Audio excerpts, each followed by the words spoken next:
Chicago Fire returned to NBC on January 8 with a winter premiere centering around Joe Miñoso's character Cruz. New installments air every Wednesday at 9 p.m. Eastern Time, and Season 13, Episode 10 will debut on January 15.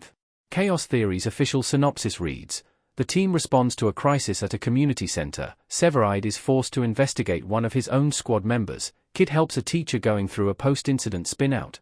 The mid-season premiere, A Favor, saw Cruz deal with the aftermath of Junior's threat to his career. Star Joe Miñoso teases that the storyline will continue throughout upcoming episodes, but draw to a conclusion before the One Chicago crossover on January 29.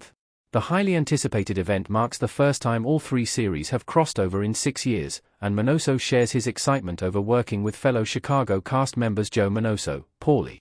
He's going to make some decisions that really put him in some hot water, and then the ramifications of that are going to really show up in episode 10. Cruz is, and always will be, concerned about protecting his family first and foremost, and he will go to any lengths to do that. And so unfortunately he's going to get tangled up in a big old mess, but let's hope he comes out the other side of it.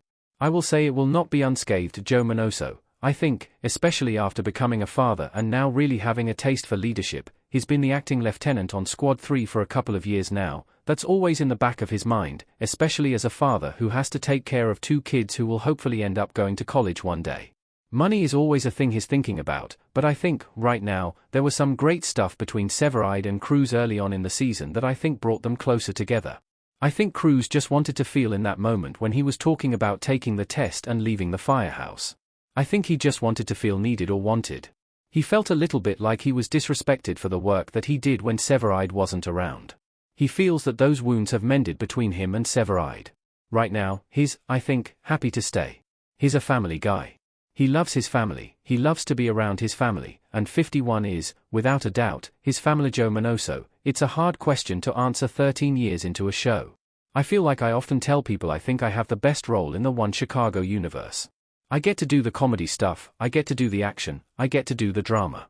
I've been able to do so much on this show, and the character has evolved and grown in so many ways, both hopeful and unexpected. At this point, I just want his security.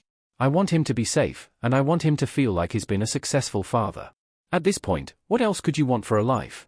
It's been such a full experience as an actor that it's hard for me to want. I want to continue to work, so whatever that means in whatever fashion. If he becomes a chief, great. If he doesn't, great. I love being on the show. I love working with these people, and I hope to be here as long as I can. Joe Miñoso, isn't that what everybody wants for everybody? I'm not going to walk up in here and be like, oh, I feel like a really miserable end to his life. I think we all want joy for the people we love. And I love Cruz. He's a noble human.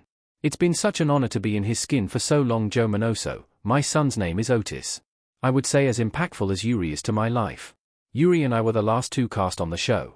Everybody had already been here for a week doing fireman camp stuff, and we came in on the last day of all of that and sort of got a crash course in everything together, so me and him have been tied at the hip since the very first episode. He's one of my closest, dearest friends, and to not have him on our set, he recently visited us. I think it was the beginning of the season. He visited the set and got to see a lot of people, and it brought up a lot of old feelings and just talk about nostalgia, man. And so he's the absolute best human. I love him. I will always love him. I think there is no Cruz without Otis. I think that the relationship we had on the show is what made us successful on the show. I think it's what brought audiences to us. They are always one. He is the yin to my yang, for sure. Joe Miñoso, I was so excited to work with Steven Weber, and then I did, and it was a real disappointment. He was just really, really hard to work with. No, that's a joke. Please don't take that seriously.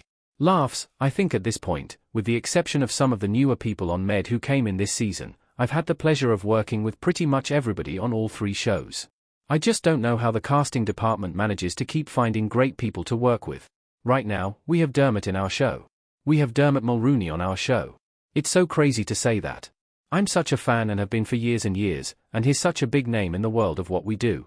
To be in a scene with Dermot in Bowden's office, where we're really kind of connecting, I'm living the actor's dream.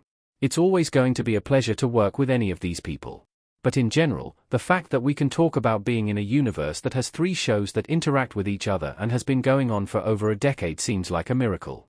And so just to be in that hemisphere is incredible. Incredible. And that's why I think you got that from Yuri when you talked to him. There is something super special about these shows, and it is about the people in them, and we're so lucky, and I hope to do it for another 20 years.